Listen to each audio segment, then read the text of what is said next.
Bem-vindo a mais um vídeo Família Palmeiras, beleza? Deixa o like, se inscreve no canal, ativa o sininho para as notificações. Thiago Almada pode pintar no Verdão? É sobre isso o vídeo de hoje. Fica até o final, já deixa o like aí e deixa aí no comentário a opinião de vocês. Seria uma baita contratação de peso, hein? Esse camisa 10 argentino. Vamos ver o que a galera falou, vamos ver o cortezinho aqui do Aqui a Parmeira, também da ESPN Brasil e do TLD e do Mil Grau também. Fica até o final do vídeo, já deixa o like, deixa aí no comentário a opinião de vocês. Vambora lá.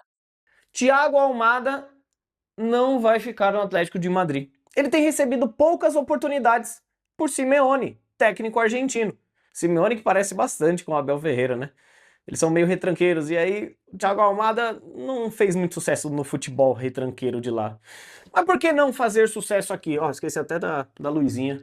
Thiago Almada é um jovem jogador com possível revenda futura, exatamente do jeitinho que a diretoria do Palmeiras gosta, para fazer dinheiro futuramente e ajudar esportivamente o time de Abel Ferreira. Thiago Almada é um baita de um jogador, seria a peça fundamental para o Palmeiras, porque ele é o camisa 10 do sonho de qualquer time sul-americano. Botafogo não tem condições financeiras de contratá-lo. Acabou de vender. Foi pro Lyon, do Lyon ele foi pro Atlético de Madrid. Se o Palmeiras não se mexer, quem vai contratar ele vai ser o Flamengo. Ele tem propostas da Premier League, na verdade, sondagens. Nenhum clube ainda fez uma proposta. Chegou a hora, Palmeiras, faz uma proposta oficial. O Atlético de Madrid pagou recentemente 194 milhões de reais. Paga 200. Ah, é muito dinheiro. É jogador que resolve. É um jogador certeza, habituado ao futebol brasileiro, que foi fundamental para os dois títulos do Botafogo, Libertadores e Brasileiro. Alguém aí tem dúvida de que Almada chegaria para ser titular absoluto? E ele é sempre convocado para a seleção argentina, ele tem vitrine. O Palmeiras ainda recuperaria esse dinheiro. Não é que a gente vai jogar 200 milhões no lixo. A gente paga 200 milhões pro Atlético de Madrid, tem retorno esportivo em campo porque ganha títulos, ganha jogos, avança em campeonatos e isso traz fonte de renda para o clube. E a gente ainda futuramente pode vendê-lo, mesmo que seja por menos do que pagamos, mas Thiago Almada se paga o suficiente para fazer sucesso aqui no Palmeiras, esportivamente e financeiramente. Casemiro no Palmeiras tem alguma chance? Porque, cara, começou a sair esse rumor nas redes sociais e até saiu na Inglaterra. Eu não lembro qual o site, qual o jornal inglês britânico que deu essa informação, que ele poderia sair do Manchester United e voltar pro Brasil, principalmente pro Palmeiras. Tem algum fundo de verdade nessa história? Não, Não. não tem. Ontem eu falei com uma pessoa do staff do Casimiro e assim, falando de Copa, outras coisas e tal, e aí veio a pauta Palmeiras ali pra gente trocar ideia. O que acontece? O Casimiro tem, o empresário do Casimiro, ele mora na Europa, ele é um espanhol e tal. Não é, o staff dele não é aqui do Brasil, só o staff de comunicação, que é o Rodrigo Righetti, que trabalha com o Casimiro desde a época de moleque da base do São Paulo. Certo. Mas o empresário do Casimiro não recebeu nenhum contato do Palmeiras. Tá. Não houve nem sondagem, nem ligação, nem ninguém falando o nome do Palmeiras, ninguém. Anderson Barros, Leila Pereira, Léo Holanda, Abel Ferreira, ninguém ligou para o staff do Casimiro perguntando se ele toparia abrir negociação com o Palmeiras. Não existiu essa conversa. Não existiu. existe nada. Eles veementemente negam que tenha qualquer tipo de contato do Palmeiras. E aí, para mim, vem a informação que é muito mais importante. O Casimiro não tem intenção de voltar para o futebol brasileiro. Nossa. Não tem intenção de voltar Mas, para o Brasil. pelo que você apurou, ele não tem intenção porque ainda está cedo, você acha? Ou porque não está nos planos dele, assim, de Não voltar está nos mesmo? planos dele nem da família voltar para o Brasil agora. Tá. E assim, beleza, de repente sai do futebol inglês, vai para uma outra liga. Ele tem, assim, muito mercado lá fora ainda. E aí vamos colocar o mercado saudita, o mercado da MLS. Ele tem muito mercado ainda fora para escolher. E a tendência ali, né, é que assim, pós-Copa do Mundo, pós-Manchester United, possa jogar no futebol árabe. Sim. Há uma possibilidade, já teve oferta, já teve interesse claro no Casimiro no futebol árabe. Então, assim, vamos falar em tendência, pós-United, pós-Copa do Mundo, o caminho é futebol árabe. Talvez o que mais mexe com o torcedor, que é o Nino. Ele que é ex-Fluminense, ídolo do Fluminense, campeão da Libertadores, titular no Zenit. O Abel já deixou claro ali internamente que queria um zagueiro com esse perfil também. Líder, experiente, acostumado a jogo grande, bom de bola aérea, defensiva e ofensiva. Coisa que o Palmeiras perdeu muito, viu? Perdeu muito aí nos últimos anos. E na primeira quinzena de dezembro, o Palmeiras e o staff do Nino, eles sentaram para conversar. O Zenit cravou ali a pedida inicial, que era de 12 milhões de euros. 12 milhões de euros o que o staff do Zenit queria, na casa dos 76 milhões de reais. E os russos não têm pressa para vender, viu? Eles querem manter o Nino pelo menos até o fim da temporada europeia e só vão flexibilizar se vier uma proposta muito forte. Como o Palmeiras enxerga isso hoje? Internamente, a frase é bem essa que saiu, tá? Inclusive, parte dessa informação aqui é dos amigos do nosso palestra, que é considerado um sonho distante. Sonho distante. Não é falta de vontade, segundo a informação dos amigos. É uma conta, né? Que o Palmeiras já investiu no elenco de 2025, tem meta de venda alta em 2026 e agora precisa equilibrar o caixa com um reforço pontual, segundo é o que se diz, né? Se o Palmeiras fecha com o Nino, para mim, eu não sei a sua opinião, para mim muda o patamar da zaga de novo. Você imagina um setor ali com Gomes, Nino, Fux e Murilo. E foi como o Flamengo, inclusive, ganhou muita coisa em 2025, que foi com uma defesa muito sólida. Pô, Léo Pereira, Léo Ortiz, você tinha em determinado momento o Danilo fazendo a zaga, não preciso nem falar do Danilo, né, que o Danilo fez, né? Só que hoje, com 12 milhões de euros na mesa, acho que aqui o negócio, não sei se ele não é racional, né? O Zenit sabe que não precisa vender, o Palmeiras sabe que não pode sair rasgando dinheiro em toda a janela, então, por enquanto, o Nino ele é mais um alvo monitorado do que uma negociação quente. Se tiver uma chance real, talvez seja mais para frente, né? Com pressão do próprio jogador, uma mudança de cenário lá na Rússia, enfim, resumindo até para vocês aqui, ó, é difícil, né? Mas o que não é difícil pro Palmeiras hoje, né? Tem que levar isso em consideração. Mas vou falar a verdade, para ter um cara desse, você não acha que valeria pagar 12, 10 milhões? Porque você tem um problema resolvido, bicho. Acabou, tu não tem uma aposta da MLS. Você viu o quanto custa caro tu contratar um jogador que é uma aposta muitas vezes, né? Até porque dentro daquele valor que a gente tinha falado do Palmeiras gastar, por enquanto gastou pouco, né, com o Marlon Freitas aí, então digamos que tá tendo ainda, né, o orçamento, e isso que você falou do Flamengo é o melhor exemplo, porque às vezes você via lá, pô, o Léo Ortiz ficou machucado uma boa parte da temporada, mas aí entrava o Danilo e, né, como você citou aí, às vezes jogando até melhor, porque o Danilo tem a questão ofensiva muito boa também, então você consegue manter o nível, aquele lance de você olhar pro banco e não cair muito, não que hoje caia, mas é realmente tipo o nível ser mantido de qualquer forma. O Gomes está convocado, né? Aí vai quem que entra no lugar dele, entra jogando no mesmo nível ou não. Até falei que eu tinha falado na seleção, se chega o Nino, também seria um jogador aí para pensar em seleção, então quem entrasse no lugar dele quando eu tivesse convocado aí, Murilo e Fux, Nino e Gomes, seriam duas duplas de zaga assim extremamente confiáveis, né? Então tem que pensar nesse nível mesmo, tem que ir atrás, tem que realmente abrir a carteira e tem que ver, claro, o interesse do jogador, que é o mais importante de tudo, e também a boa vontade do Zenit, né? O Gerson agora tá negociando com o Cruzeiro, já virou novela, né, cara? Cada hora você vê ali uma atualização diferente, então o Zenit ele tem um poder financeiro muito bom, e os jogadores que vão para lá, por mais que o Gerson não estava com a cara, claramente não estava satisfeito, mas é muita grana que o cara ganha ali, né? Os caras pagam em dia, tudo bonitinho. Então, mesmo se o cara não tá muito feliz, ele tá confortável. Pra carreira dele é confortável, né? Então, o Zenit hoje é um time muito confortável pra carreira do jogador. Tem que ver a vontade do cara. Agora, se tiver tudo certo e só depende do Palmeiras abrir a carteira e comprar, e pelo amor de Deus, né, cara? Aí tem que ir pra cima mesmo. Aliás, porque assim... O Nino é um pedido do Abel, pelo que eu tô sabendo. É um zagueiro já que tem 28 anos. Isso. Chega aí, então. Eu acho que o Palmeiras mirar, né? Eu acho que é impossível. O Casemiro ganha 10 milhões por mês no United. Ele vai ser o titular na Copa do Mundo do Brasil, então depois disso, dependendo do que acontecer, ele pode ter mercado ainda lá fora. Não, mas pelo que eu vi, ele tem contrato até junho. Até junho, mas já está no contrato que pode ser renovável por mais um ano, né? Então, exato. Então, Então é um assim, jogador que o Palmeiras pode fazer ali, tentar ver a situação com o staff, ok. O Fabinho é outro que recebe 13 milhões por ano, está lá no time, ele não quer abrir mão do contrato, o time até se fazeria, né, toparia negociar. Então, os Palmeiras mirar esses jogadores... eu acho legal, eu acho que tem que ir para cima desses jogadores, como foi no Marlon Freitas, como bem disse o Costa, no mercado nacional. E resolveu rápido, Pro mercado nacional, é uma baita contratação. Eu concordo. Porque você tira um zagueiro campeão, capitão, líder de um time que vai disputar a Libertadores, tudo bem que vai começar na pré, e um cara vencedor. Então a contratação internamente, ela é muito gigante, sim. Ela é grande.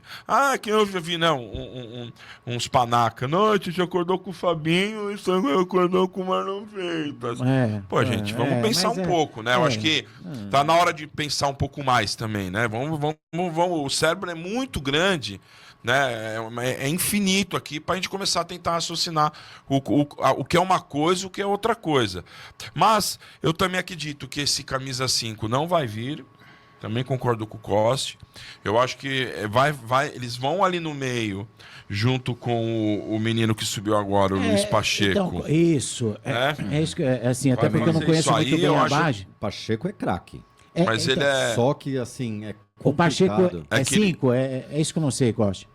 Ele é um pouquinho mais avançado também, mas ele pode jogar de 5. Tá. Só que é um jogador que já sofreu muito com lesão. Mas, cara, eu vou falar esse negócio, né? Embora eu lembre que o Danilo ele era um camisa 5, mas não tinha características de camisa 5. Não, exato, mas você tinha também um Zé Rafael. Então, que também não era assim. Não era, mas tinha uma característica de força física. Que é o que o Marlon Freitas tem. Exato. Então você, por exemplo, imaginando aqui o meio campo com Marlon Freitas, Evangelista e Andreas, aí na Alan, Flaco e Vitor Roque, depois quando voltar o Paulinho. Então, peraí, gente, estamos falando, né? Assim, sendo tentando ser otimista, o que a gente tem que pensar?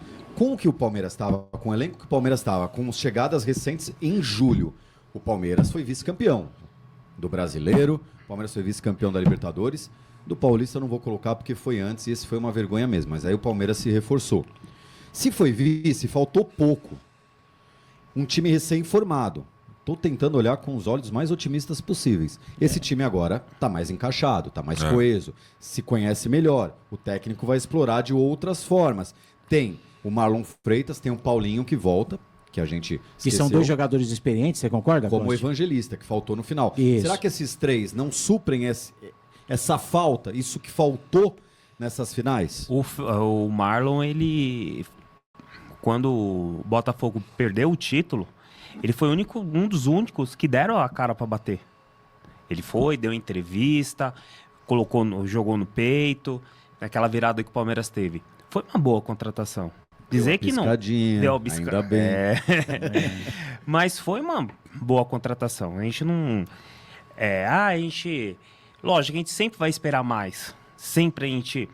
pelo mercado, pelo que o Palmeiras oferece, enfim, a gente sempre vai esperar. Mas se você olhar nível Brasil e olhar dentro do elenco que nós temos do elenco, talvez se o Marlon tivesse voltado, o Palmeiras tivesse contratado o Marlon um ano passado, para 25, a gente não teria perdido o Brasileiro, por exemplo, pela liderança, pelo papel que ele teve dentro do Botafogo como capitão da equipe.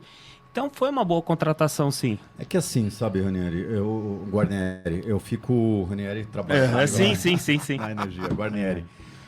Eles são parecidos, né? Muito bom. Esse se é a tal da história, né? Se minha avó fosse homem, eu não estaria aqui. Então, assim, também se trouxesse em 2025, pode ser que nem vice a gente fosse. A gente tem que trabalhar com a realidade. A gente que acompanha futebol há muito tempo... Acho que vocês também, ainda mais eu já de um tempo que já estou lá no programa, acompanhando desde 2019 a fundo mesmo as transmissões. Eu não acreditava no primeiro semestre que o Palmeiras chegaria em final de Libertadores, nem disputaria o Brasileiro, por causa da reformulação. O senhor comentava isso. Eu não achava que o Palmeiras... Até fora dos bastidores. Aí o time respondeu muito bem. Lógico. Depois da saída do Rio, chegando o Evangelista, o time correspondeu muito bem. Aí... perde, né, essa identidade, porque aí você tem que sacrificar o Andreas Pereira, você vê nitidamente que caiu o futebol dele depois que ele teve que voltar. Mas não só o futebol dele, como o futebol do time, porque se você lembra aquela sequência, mas porque o Palmeiras ganhou do Bragantino, que ganhou do Inter, que ganhou do Fortaleza, mas o próprio Fortaleza, o próprio Bragantino, são times dificílimos de serem batidos. E você via que o Palmeiras estava encaixado. Eu até assisti um jogo aqui que o Costi me convidou para assistir lá no camarote da KTO, né, Costa? A gente foi assistir lá. Cara, a gente via que o time estava bem encaixado, mas quem estava ali? Aníbal, Evangelista e o Andreas. Não, mas o André jogando um pouco mais à frente. Não, é isso. Como meia, basicamente. Então, ele vai ser o nosso 10. Então, assim, e para mim o time estava bem encaixado, cara. Agora aconteceu o que aconteceu, né? Quando eu falei se o Marlon tivesse vindo, porque justamente em cima disso, o melhor momento do Palmeiras foi com o Andréas jogando como esse amador e com o Evangelista e o... Sem dúvida. Então, o Marlon tem parecido com aquilo que o Evangelista faz. Então, nós não tivemos esse jogador na temporada passada. Um jogador que saiu, o Evangelista, a gente teve que colocar o Fux, teve que... Ficou estranho o final. Essa improvisação do Fux mostrou...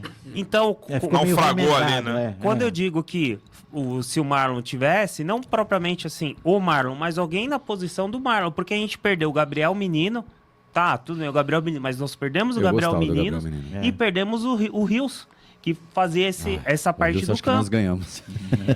E aí entrou o Evangelista, a gente ficou tenso. A gente não tinha nenhum jogador que fazia a mesma função. Não, sim. Para mim, por exemplo, quando você compara a chegada do Andreas e a saída do Rios, eu entendo que a gente ganhou com isso. É a minha opinião. Eu tô falando no contexto geral. Sim. Eu, assim, não tô falando pelo momento que tinha lá o É que eu acho que a troca do Rios, na verdade, é com o Evangelista. Isso. Não, mas não com o Andrés. Não, sim. Mas eu digo o seguinte: saída de um jogador, chegada de outro. Eu entendo que quando você sai o Rios e chega o Andrés, eu entendo que você ganhou com isso, né? Assim... Não, eu acho que até com o Evangelista, tá? Que acho que é a comparação mais real que eu tô falando, porque, na verdade, o Evangelista vem pro lugar do Rios. Sim, verdade. E acho que a gente ganha também. Eu acho que o Rios acha também que a gente ganhou também? Eu acho que o Rios tem mais qualidade, mais possibilidade técnica. Tá. Mas o contexto geral, jogador pro jogador... O jogador pro time é o Evangelista. Eu acho que o Evangelista é sempre muito mais. Volte. Não, já vou... Evangelista. Tá. Porque tem exemplos de contusões similares, por exemplo, a do Alisson do São Paulo. Tudo bem que o São Paulo é uma bagunça, mas o Alisson, depois que ele teve essa contusão, ele infelizmente, uma pena para ele. Tomando manjaro lá. O quê? Falso, né? Falso, né? Então, eu espero que o Evangelista ele volte na grande forma que ele estava, tecnicamente, que, cara, foi legal ver o cara jogar, velho. A gente estava elogiando aqui muito, dentro de campo, principalmente. E esse foi o vídeo de hoje, família Palmeiras. Vocês acompanharem as atualizações do mercado da bola do Verdão. O rapaz aí do Aqui a Parmeira falando bastante sobre Thiago Almada. Seria uma boa para o Verdão, uma excelente contratação, né? Aparentemente ele vai ser negociado lá pelo Atlético de Madrid, está sem muito espaço. E é um camisa 10 que o Palmeiras está precisando e que conhece muito bem o futebol brasileiro. Então, se o Palmeiras conseguisse agir rápido, seria uma boa até para o atleta que foi tão bem aqui no Brasil, vem para cá retomar o futebol, e ele também está visando a Copa do Mundo dos Estados Unidos, né, para jogar pela Argentina.